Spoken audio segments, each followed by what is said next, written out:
এমন দিন যেন কারো না আসে। দীর্ঘ 12 বছর পর বিদেশ থেকে দেশে এসেছি বিয়ে করার জন্য। বাস্তবে আমার পছন্দের কেউ না থাকায় ফ্যামিলি একটা সুন্দরী মেয়ের সাথে আমার বিয়ে ঠিক করে রাখছে আগে থেকেই। তাতে আমার কোনো আপত্তি ছিল না। সোনা দানা সহ এক প্রকার বিয়ের সব প্রস্তুতি নিয়েই গত 13 তারিখ দেশে আসছি। দেশে আসার পর দিন থেকেই দুই ফ্যামিলি বিয়ের আয়োজন করতে তাড়াহুড়া শুরু করে দিছে। এর মধ্যে আবার শ্বশুর বাড়ি থেকে আমাকে দাওয়াত দিছে বিয়ের আগে তাদের মেয়েকে একবার দেখে আসার জন্য। আব্বা আম্মা আর আমরা 3 জন গেলাম হবু বউকে দেখতে। তাদের বাড়িতে গেলাম।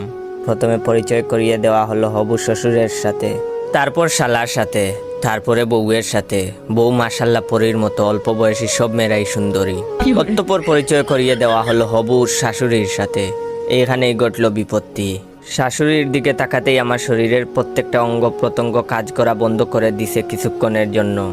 এই সেই মেয়ে যে এক সময় আমার ক্লাস 5-এর প্রেমিকা ছিল, 9ম শ্রেণীতে যার বিয়ে হয়ে যায়, এবং সে এখন আমার শাশুড়ি হতে যাচ্ছে। এখন আমার কি উচিত? বিয়েটা ভেঙে দেয়া, নাকি অতীত ভুলে গিয়ে প্রাক্তন প্রেমিকার মেয়েরে নিয়ে নতুন স্বপ্ন শুরু করব?